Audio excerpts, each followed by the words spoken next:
Yang menarik adalah kalau belajar Ishak, yang kebanyakan orang suka itu ayat yang berkata, maka Ishak makin lama, ya mata duitannya kelihatan sekali langsung, hebat sekali.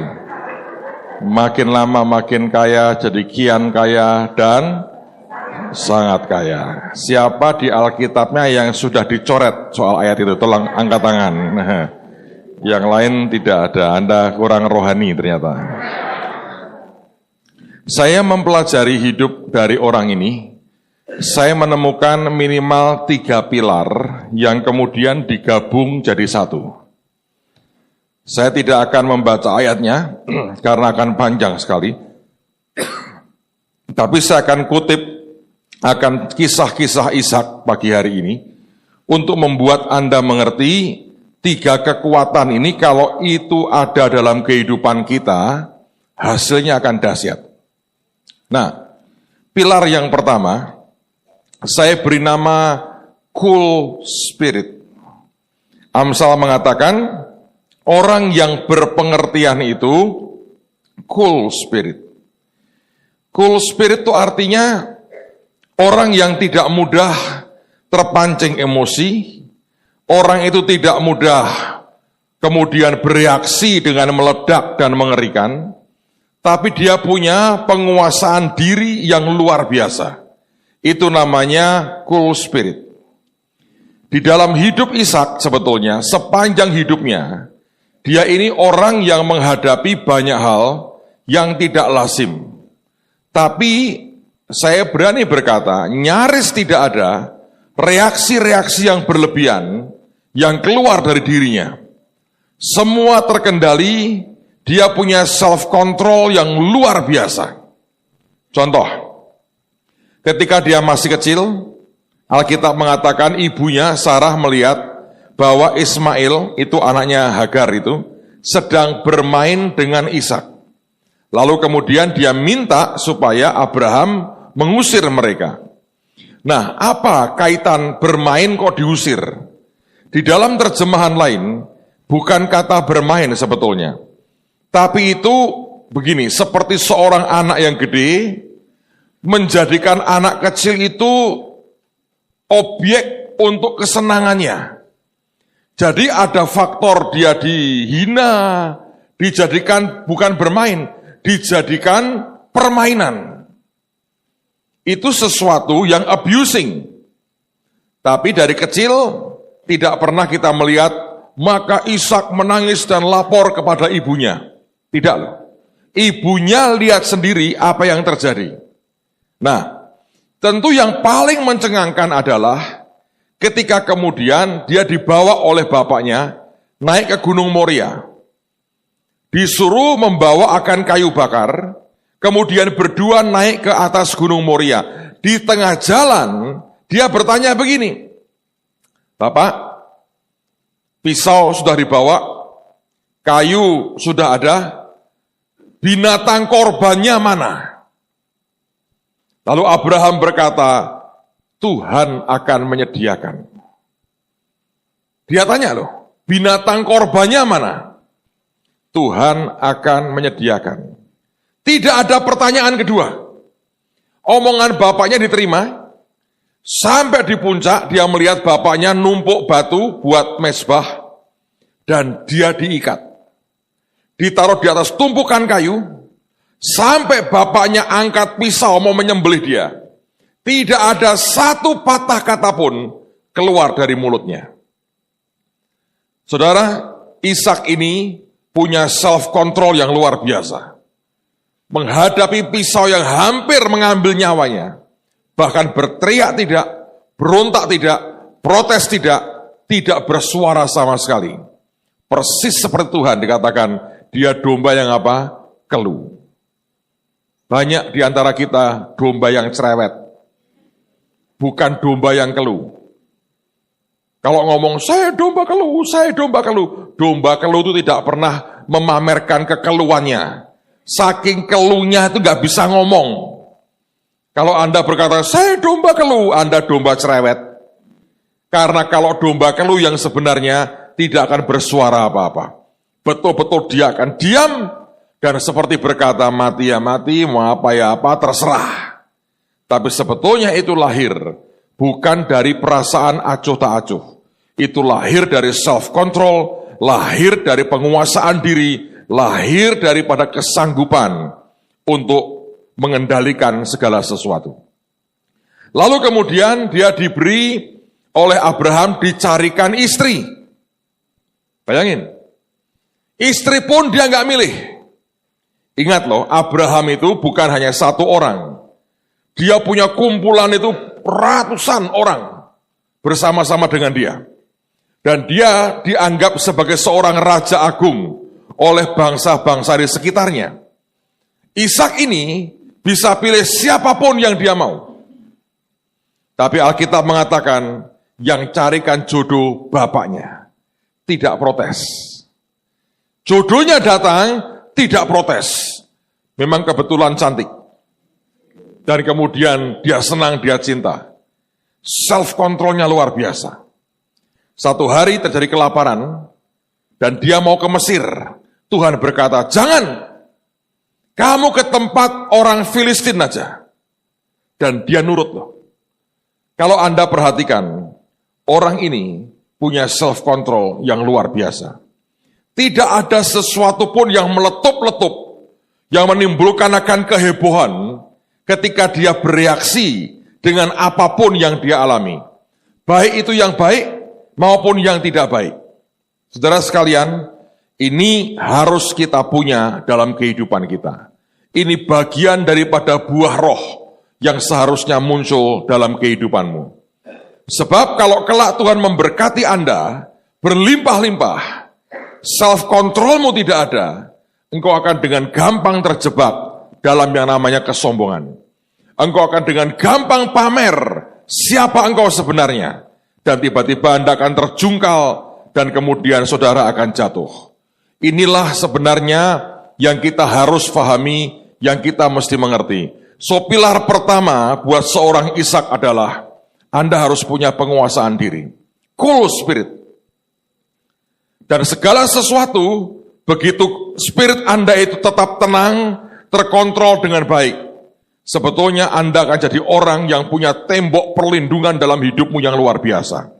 Karena Alkitab mengatakan orang yang cepat marah, orang yang pemarah, yang tidak bisa mengendalikan akan temperamennya, tidak bisa mengendalikan akan emosinya, seperti sebuah kota tanpa tembok.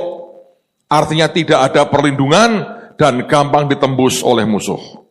Jadi kalau saudara ingin, ayat tadi mengatakan dia makin lama makin kaya, kian lama kian kaya, dan jadi sangat kaya, maka saya berkata yang pertama Anda harus punya adalah self-control. Ngadepin apapun, diam saudara. Ngerti bagaimana caranya. Anda tahu Raja Wali, kita lagi belajar banyak tentang Raja Wali. Kita menyebut diri kita Eagle Warrior, seorang panglima pasukan Raja Wali. Raja Wali itu ketika dia dikerubuti oleh semua binatang perompak yang lain, ketika dia bisa mencengkeram akan buruannya, maka banyak burung lain, itu burung-burung perampok, akan mengerubuti Raja Wali dengan cara segala macam lah, supaya dia lepaskan akan cengkeramannya atas buruannya dan menyerang balik. Tapi senjata paling ampuh Raja Wali itu bukan pada paruhnya, bukan pada cakarnya. Ketika dia menghadapi akan musuh yang terlalu banyak buat dia, maka senjata paling hebat adalah dia terbang ke arah matahari. Dia tidak banyak bersuara, dia terbang ke arah matahari. Dia biarkan burung itu menyerang dia dengan segala cara. Dia bertahan dengan semua kesakitan, dia terbang ke arah matahari. Ketika dia terbang ke arah matahari, pada matanya ini ada selaput yang bisa nutup dengan luar biasa.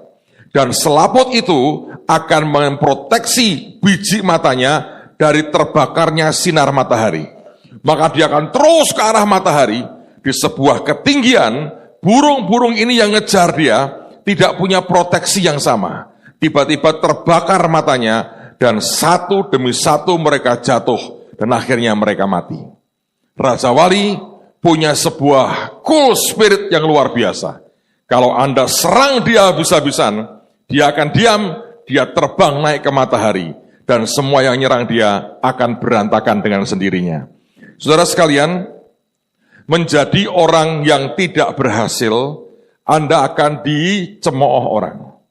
Tapi saya mesti memberitahu saudara, menjadi orang yang berhasil, Anda akan jadi sasaran tembak orang. Kalau Anda mau aman, jadilah orang biasa-biasa. Setan tak takut, Tuhan tak berkesan. Itu, kalau Anda mau jadi orang yang tidak kena apa-apa, jadilah orang yang biasa-biasa. Tapi kalau Anda jadi orang yang tidak punya apa-apa, Anda terpuruk, Anda jatuh, Anda akan diinjak. Dunia akan mencemooh, akan menghina saudara, berkata ini tidak benar, ini begini, ini begitu. Tapi kalau Anda belajar tentang Ishak, Ishak yang makin hari makin naik, from glory to glory itu, sebetulnya salah satu hal yang Anda harus mengerti adalah Anda akan menghadapi banyak saudara yang sebetulnya tidak bahagia karena Anda berhasil. Kenapa ada banyak orang tidak bahagia kalau ada orang berhasil? Karena kalau ada yang berhasil, yang lain kelihatan gagal. Ya kan? Contoh, saya buat tes hari ini. Kalau semua nilainya 4, semua Anda tertawa. Ya, kita sama ya 4 ya. Begitu ada satu yang 8, semua menangis berkata, ya kenapa dia 8? Dengan satu orang 8 yang 4 kelihatan berdosa banget. Ngerti saudara? Dan orang tidak mau direndahkan oleh karena peninggian seseorang. Tapi itu merupakan konsekuensi dalam kehidupan, memang itu yang terjadi. So, daripada Anda mengkritik orang lain, lebih baiklah dikritikin orang lain terus. Daripada Anda menganiaya orang lain, dianiaya dikit-dikit nggak apa-apa kok saudara. Ada roh kemuliaan di atas kita. Daripada jadi orang kalah, mari jadi orang yang naik dan berhasil. So karena itulah didik dirimu. Milikilah self-control dalam diri saudara. Milikilah cool spirit. Karena itu penting. Ini membuat Anda terhindar dari kejatuhan yang tidak perlu. Oleh karena begitu Anda kendalikan semuanya. Perkataanmu kau kendalikan, emosimu kau kendalikan. Semua reaksi, perbuatan, tindakanmu, semua terkendali oleh karena pekerjaan roh Tuhan. Anda akan punya pilar pertama yang luar biasa kokohnya. Jadi kalau Anda mau belajar soal Ishak, kuasai diri. Kalau ada temanmu yang sukanya marah, omongin. Kamu kelihatannya kok bakat jadi Ismail gini ya, kalau dia liar ya, bukan Ishak. Mau jadi Ishak atau Ismail? Kalau keledai liar ya terus-teruslah begini. Kalau mau jadi Ishak, Anda harus punya cool spirit. Kalau Anda sedang disalahin orang, Anda lagi bergesekan dengan orang lain, ingatkan dirimu. Katakan, aku bukan Ismail, aku bukan keledai liar. Aku Ishak yang punya cool spirit. Aku akan naik dan tidak turun, jadi kepala dan bukan ekor. Amen? Di atas dan bukan di bawah. Itu destiny kita, itu jatah kita. Faktor kedua, penting sekali buat Anda mengerti soal Ishak, adalah dia dikatakan Alkitab, maka dia menabur di tanah itu, dan di tahun itu juga dia menuai, dan dia jadi kaya, makin lama makin kaya, dan menjadi sangat kaya. Faktor kedua adalah menabur. Saudara sekalian, saya ini belajar sangat banyak dari beberapa hamba Tuhan. Tetapi salah satu yang paling mengubah saya adalah Pak Yusak Cipto sebetulnya. Jauh sebelum saya diangkat jadi anak oleh beliau. Itu terjadi sekitar tahun 94 kalau saya tidak salah. Pada waktu itu kami masih di gereja Permata yang kecil itu. Dan sebenarnya waktu itu hutang kami sudah tinggal sedikit untuk dilunasi yang gedung gereja itu. Tiba-tiba saya ditelepon oleh seorang hamba Tuhan dan beliau sudah almarhum sekarang. Dia yang mendirikan akan Bukit Doa di Ungaran, Pak Samuel Elkana. Dia berkata begini, Senin Pak Yusak mau datang ke Semarang. Dia mau ketemu sama kamu dan satu hamba Tuhan lagi. Wah, saya kaget saudara. Karena kalau Anda kenal Pak Yusak, di zaman beliau masih aktif keliling ya, itu yang namanya minta dia khotbah itu susah banget. Kenapa? Jadwalnya penuh dan didoakan dulu. Nah yang lucu kalau Pak Yusak itu antik saudara. Kalau jawab surat dulu kan nggak ada handphone ya. Semua pakai surat kan? Itu sudah dibuat seperti apa itu? Cetakannya. Saya sudah menerima surat Anda, dengan ini saya mengatakan saya bisa, strip tidak bisa pelayanan di tempat Anda. Jadi tinggal kalau dia bisa ya dibunderi yang bisa. Kalau nggak bisa ya tidak bisa. Tipis, setengah lembar, ketikan, tanda tangan dia. Dan seringkali tidak bisa, saudara. Dan beliau ini orang yang memang kenabiannya ajaib sih. Makanya ketika dia saya diberitahu, dia disuruh Tuhan nemuin saya, pertanyaan saya pertama gini, dosaku apa ini? Itu menakutkan loh saudara, itu menakutkan. Kalau sekarang saya ditanya, diomongin, kamu cari Pak Yusak, aku mau diberkati apa? Tapi dulu pertanyaan saya begini, dosaku apa? Wah, sepanjang 2 hari saudara, saya tiap hari berdoa mohon ampun, minta Tuhan basuh dengan darah Yesus, semua dosaku minta ampun, pokoknya semua dosa yang aku ingat dan tidak ingat, sengaja dan tidak sengaja, saya minta ampun. Dosa yang belum kubuat pun ampuni Tuhan pokoknya. Menakutkan ini ketemu Nabi satu ini. Wah, akhirnya datanglah dia, lalu kemudian kami makan soto dulu, dia punya kegemaran soto tertentu di Semarang. Saya ini penggemar soto, gak doyan soto hari itu. Menanti-nanti ini suara Tuhan berkata apa dalam hidup saya. Menakutkan sih. Terus kami pergi ke Ungaran, duduk di ruang kebaktian, di bawah begini, dan beliau ngomong begini. Aku ini khusus terbang ke Semarang, suruh nemuin 2 orang. Kamu 1 dan 1 lagi. Saya pun kenal dengan dia. Nah, dengan kamu ini Tuhan berkata begini, mulai sekarang kamu harus hidup seperti caraku hidup. Wah, saya kalau dengar itu langsung lemes. Karena di zaman itu, kalau tidak salah ya, tiap hari beliau baca Alkitab berapa pasal ya Bu? Waktu itu 10. Tiap hari 10 pasal. Siapa di sini yang minimal 1 pasal sehari angkat tangan? Wah, yang lain 300 pasal semua. Beliau waktu itu 10 pasal. Saya lemes, waduh cara hidupnya baca Alkitab 10 pasal. Sekarang berapa ya, 25 ya? Sekarang 25 pasal tiap hari. Saya kalau dengar gitu sudah mau pingsan rasanya. Lah, kemudian saya tanya, loh dalam hal apa? Saya khawatir banget itu. Puasa seperti aku puasa. Waduh lah, saya ini kalau puasa ikut gayanya beliau. Beliau kalau puasa itu ada kopinya, ada donatnya sedikit, itu puasanya dia. Kalau saya enggak, ya ada kopi tentu ya, soto setengah mangkok, itu puasa saya begitu.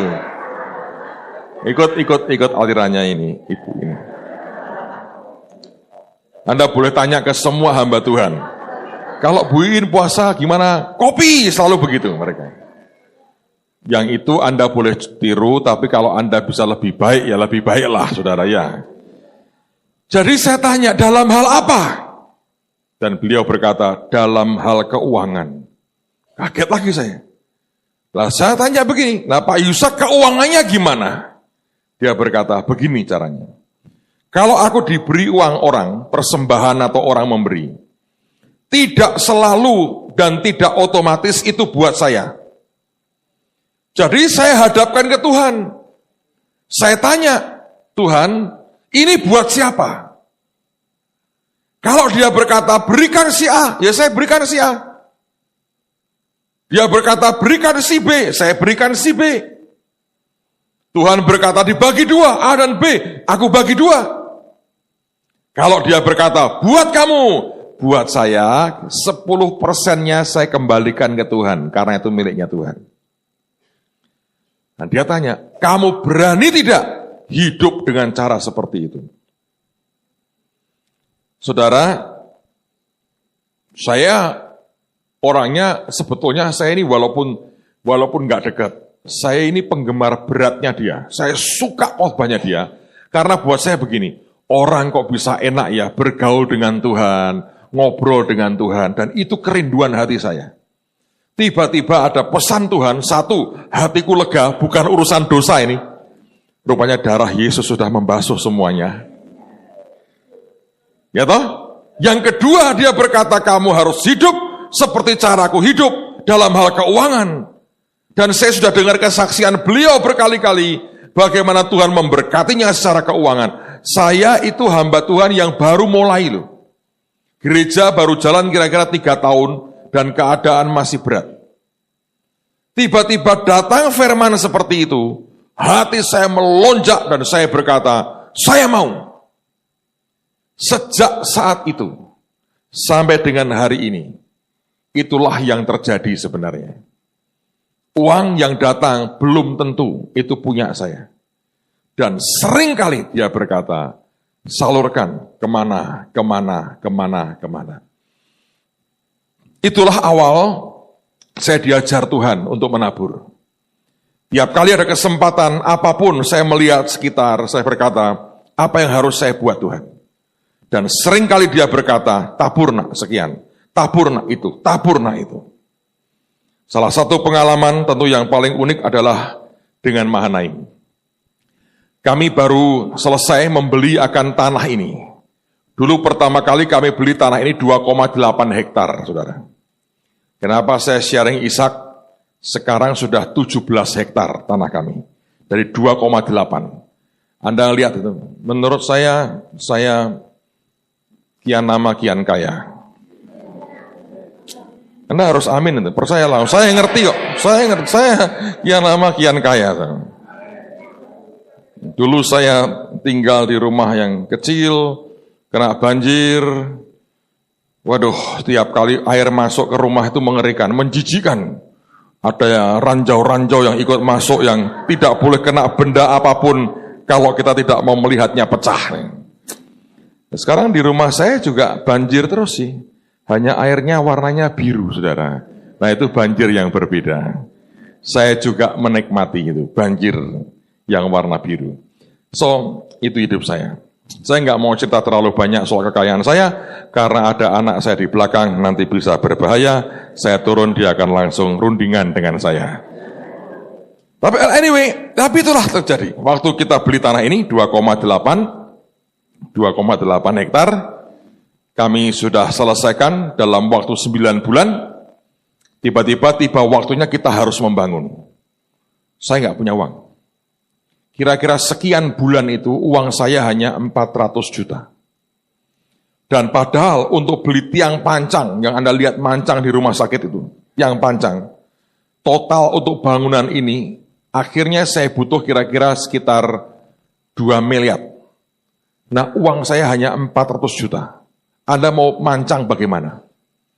Pak Wali Kota kami pada waktu itu juga sudah sempat tanya, Pak Pendeta, kapan dibangun Pak gerejanya?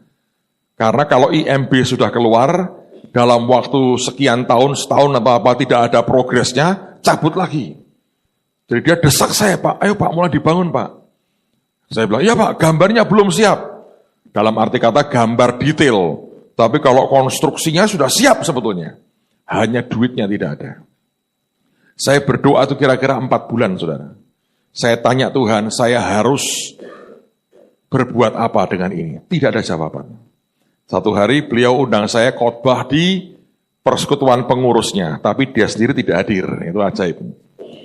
Selesai saya khotbah, bendaharanya dengan beberapa teman-temannya mendatangi saya. Ngomong begini, Pak, tadi Ibu pesan, Bapak diminta mendoakan tanah yang kami mau beli, Pak. Oh ya, kamu beli tanah? Iya, Pak. Untuk apa? Mau bangun sekolah, Pak. Sekolah Mahanaim. Oh ya. Nah, kalau cuma mendoakan kan tidak keluar uang. Ayo, saya mendoakan. Bersama dengan saya itu Pak Sugiarto. Jadi akhirnya kami pergi ke tanah itu, saya lihat tanahnya, saya senang, saya bilang, wah ini bagus ini, beli saja. Mereka berkata, iya Pak, kita mau beli, tapi duitnya kurang.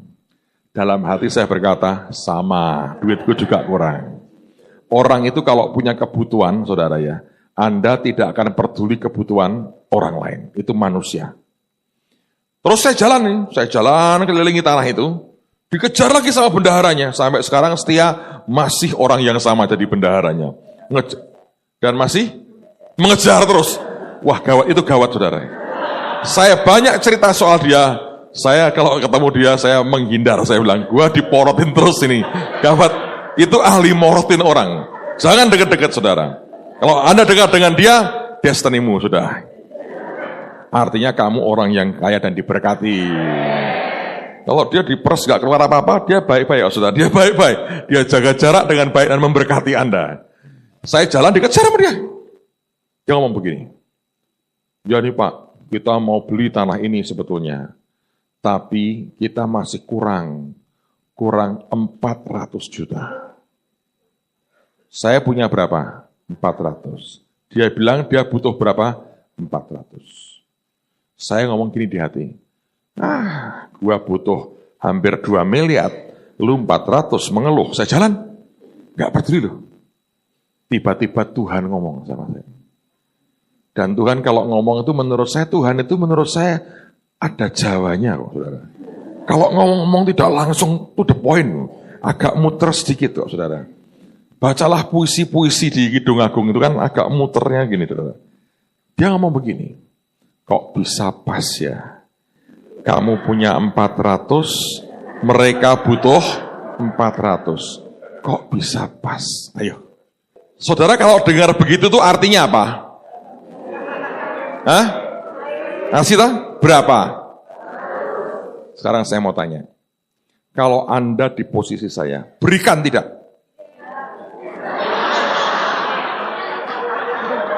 Tegas, mantap, kikir. Bagaimana mau jadi Ishak? Mungkin Anda harus lewat proses nyaris disembelih, saudara. Baru itu mantap. Belum pernah loh, dalam kelompok manapun, jawaban setegas Anda.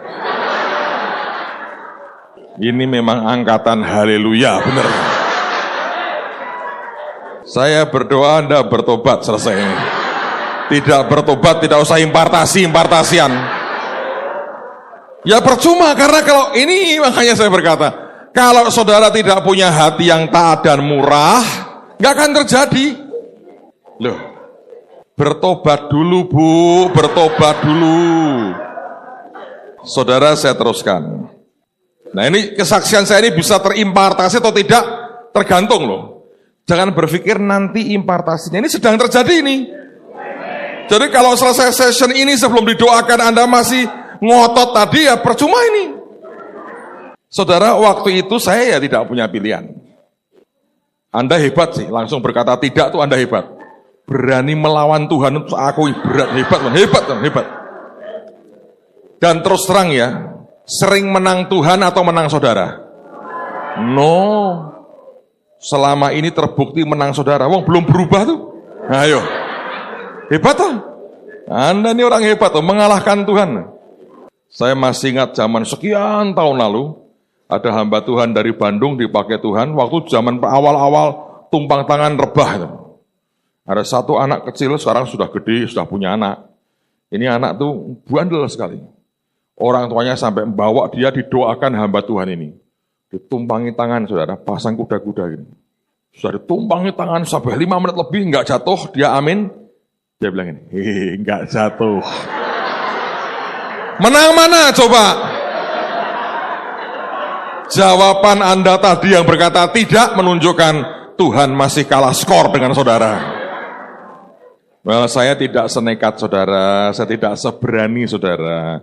Artinya saya tidak serohani Anda. Anda tuh rohani banget tuh. Berani melawan Tuhan tuh kalau nggak rohani banget nggak mungkin. Sampai Yesus minder, ini minder. Saudara, pada waktu itu saya bilang gini, Tuhan, lah gedungmu di Semarang bagaimana? Dan Tuhan berkata, itu urusanku. Bagianmu adalah lakukan yang aku perintahkan. Selesai, saya ajak mereka berdoa.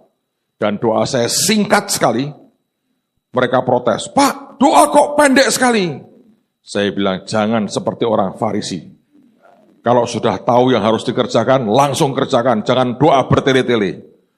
Loh Tuhan suruh apa? Rahasia, saya bilang. Sejujurnya saya ini belum berani berkata, suruh melakukan itu. Saya berharap cuman seperti Abraham yang diuji, nggak jadi. Saya berharap begitu. Melawan saya nggak berani. Menghindar saya mencoba. Tapi itu bukan ujian Abraham sebetulnya. Dan waktu itu akhirnya mereka desak, saya ngomong begini, pokoknya beritahu bosmu ya, kalau sudah kurang 2 minggu harus bayar, kekurangannya yang 400, kami yang akan selesaikan. Wah, mereka lompat-lompat, haleluya, haleluya, saya enggak tuh. Iya, lu haleluya, haleluya, duitku habis. Dan akhirnya kira-kira berapa minggu kemudian, pagi-pagi jam 8 beliau telepon saya. Dulu kalau telepon saya, shalom. Wih, kata shalom. Sekarang nggak ada shalomnya tuh. Shalom. Saya ngomong gini, nagih ya? Loh, kok tahu? Alus tapi nyedot. Saya bilang, oke. Saya kirim. Saya telepon bendahara, saya bilang, tolong dikirim. Jam 2, masuk, sudah, saya telepon, sudah masuk. Dia berkata, thank you, sudah masuk. Di hati saya bilang, thank you, sudah habis. Karena itu kas kami 0, saudara. Tapi tidak sampai 2 bulan, seingat saya. Kami punya uang untuk mancang Holy Stadium ini. Dan John Evans ini datang, yang pernah khotbah di kita. Kemudian kita buat kebaktian di junior, yang dipakai untuk sekolah sekarang. Dan jemaat baru kira-kira 3.000 orang. Tapi Tuhan kerja itu luar biasa. Mereka berikan rumah, berikan tanah, berikan mobil, berikan sepeda motor, berikan perhiasan, berikan uang mereka. Kami butuh tahap awal waktu itu 20 miliar. Tuhan dalam anugerahnya beri kami total 21 miliar. Dalam anugerah Tuhan. Jadi saudara. Gereja ini dibangun beberapa tahun. Tanggal 7 bulan 7 tahun 2007 kami tahbiskan, kami resmikan. Dan kita bangun tidak ada utang sama sekali. Kita bangun dengan kontan, tidak ada utang. Walaupun butuh mungkin 3-4 tahun, tapi kenyataannya kami tidak ada utang sama sekali. Dan itu yang Tuhan lakukan. Sejak itu berkembang, growing, dalam berkat Tuhan yang luar biasa. Kalau Anda lihat kita sekarang sudah ada tanah 17 hektar, ada gedung sekolah dan sebagainya. Dalam waktu singkat tahun depan rumah sakit akan selesai, panti asuhan juga akan selesai tahun ini. Itu merupakan bagian dari apa yang Tuhan berikan.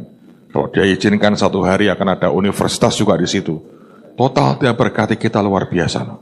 Dan di hati saya tahu, ini belum dan bukan akhir. Akan masih ada berhektar-hektar lagi yang Tuhan sediakan buat kita. Kalau Anda ingin diberkati, caranya nabur. Itu aja. Saya punya banyak pengalaman.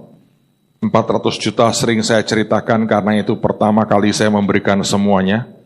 Tapi itu bukan angka paling kecil yang pernah Tuhan minta. Saya kerjakan dengan segenap hati. Tuhan membuktikan sampai hari ini tidak membuat kami makin miskin. Tuhan memberkati dengan cara Tuhan yang luar biasa. Amen. Itu hal kedua. Kalau Anda tidak punya hati memberi dan menabur, Anda tidak akan mendapatkan tuaian. Hatimu harus begitu murah untuk menabur dalam ketepatan. Kemana Tuhan perintahkan, Anda kerjakan dalam ketepatan. Anda akan lihat campur tangan Tuhan, ajaib sekali. Yang ketiga, yang terakhir. Saya melihat kehebatan Ishak adalah mewarisi warisan rohani daripada bapaknya. Alkitab mengatakan dia menggali sumur-sumur yang digali oleh Abraham dan dia beri nama sesuai dengan nama yang Abraham pernah berikan. Apa itu artinya? Saya percaya itu artinya sebuah warisan rohani yang sebetulnya ditinggalkan oleh bapaknya, dikubur lagi, ditimbun lagi oleh orang Filistin, digali lagi oleh Ishak, dan dia beri nama yang sama. Kalau Anda melihat ini, itulah kehebatan dari seorang bernama Ishak. Dia orang yang bisa mengambil warisan rohani dari bapaknya. Dan padahal saya beritahu saudara ya, ternyata itu pentingnya luar biasa. Setiap kita itu punya potensi yang sangat banyak. Minggu lalu kami baru buat tes akan potensi bakat. Kira-kira hampir 5.000 anak-anak dewasa muda kita bergabung. Saya nggak tahu apakah Anda ikut bergabung atau tidak. Tapi kira-kira hampir 5.000 yang datang. Dan sebagian sudah dites sebelumnya. Saya melihat hasilnya diberi kira-kira hampir 20 hal yang tiap orang sebetulnya bisa meraihnya. Kesalahannya adalah seringkali kita berpikir 20 itu Anda boleh milih yang mana. Saya bilang tidak. 20-nya itu potensinya ada pada kita. Kalau kita kembangkan semuanya akan dahsyat.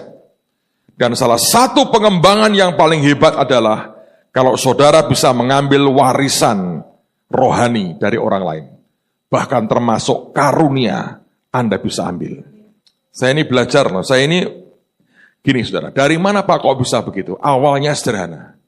Saya orang yang mengingini Tuhan. Dan saya orang yang mengingini yang namanya karunia, yang namanya apapun urapan, saya ingini. Ada banyak orang itu enggak. Dia bilang, oh saya juga bisa begitu.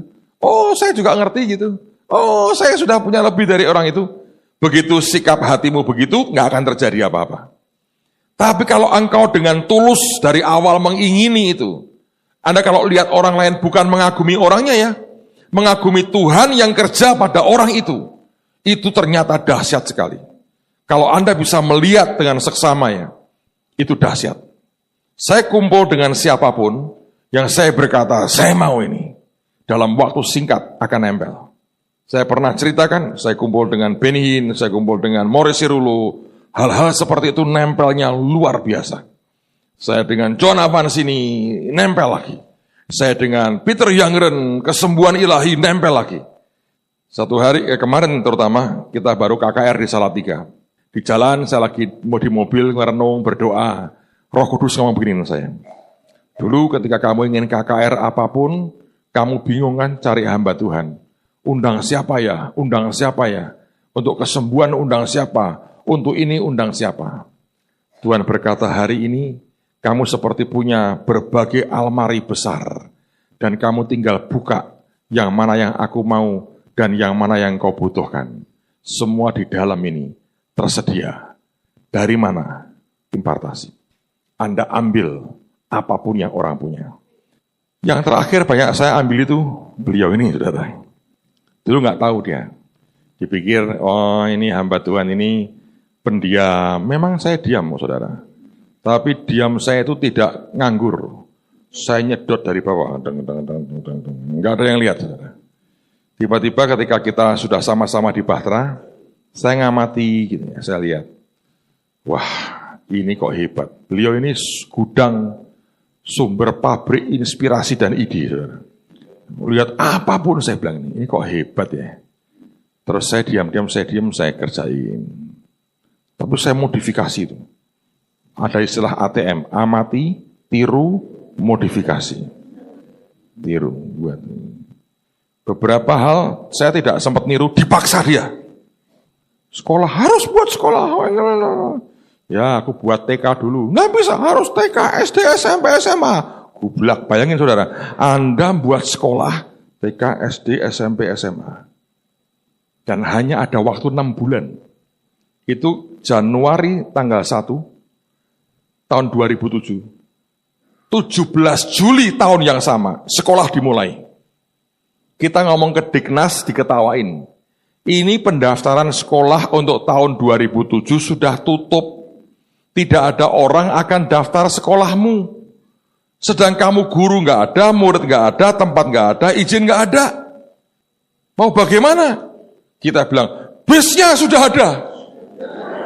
Kebetulan ada pengusaha angkutan mau jual bisnya. Kita diberi murah, bayarnya gampang. Kita ambil, tak pasangin stiker langsung. Perang bangsa, seperti yang kita punya sekarang ini. Dulu ada berapa pertama ya? 3 atau 4. Saya jajar di depan.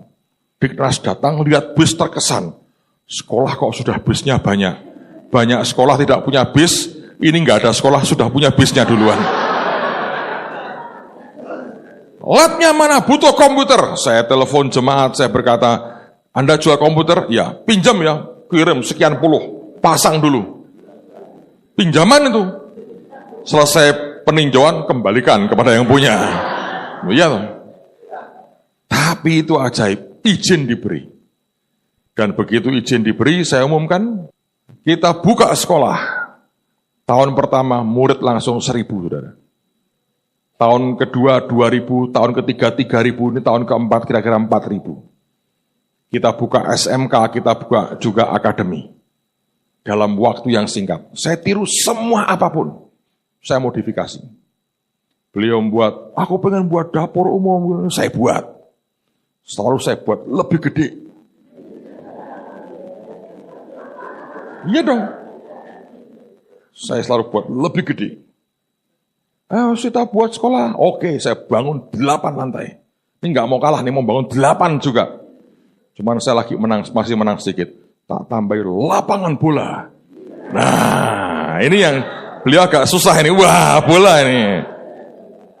Tak tambahin 17 hektar sekarang semua. Tak buat lebih gede. Kenapa kok begitu? Itu Anda ambillah. Kalau ada orang lebih maju, lebih pinter, jangan dimusuhin. Awalnya memang kelihatan Anda lebih bodoh. Lah memang lebih bodoh, santai aja. Cool spirit. Rendah hati. Ya toh? Rendah hati. Ambillah itu keunggulan. Ambil. Modifikasi buat lebih bagus. Itu mantap. Iya toh? Busnya tambahi. Sekarang aku lupa nih, berapa itu busnya 8 atau berapa kita punya.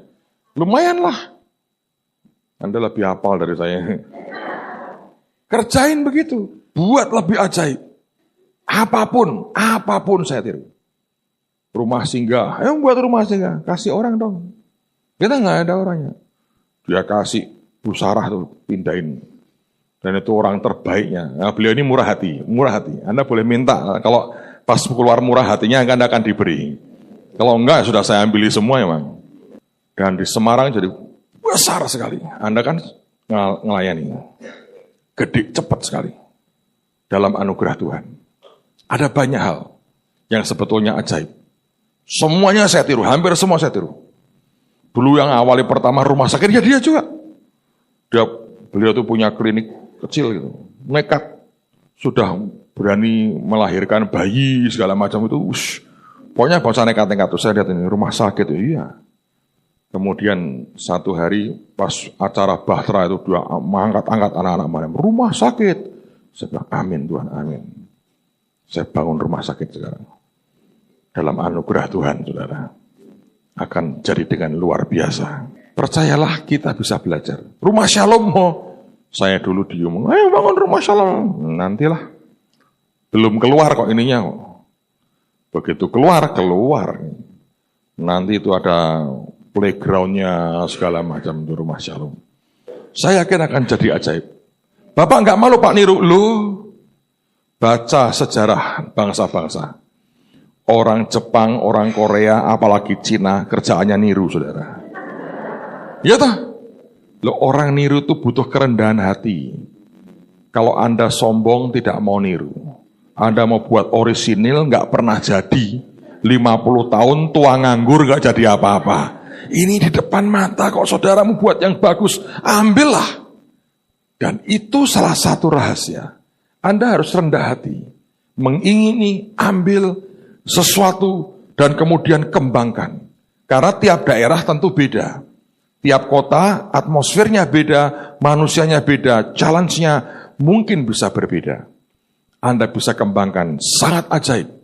Dan itu akan membuat Anda jadi Ishak yang luar biasa. Anda akan makin kaya, kian lama kian kaya, dan jadi sangat kaya.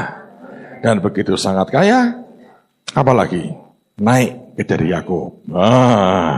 Setelah Yakub, jangan puas. Biarkan beliau meneruskan sampai besok. Anda akan dibawa ke 7 tingkatan, kita ambil bagian dan jatah kita. Amen? Monggo Bu, lanjutkan.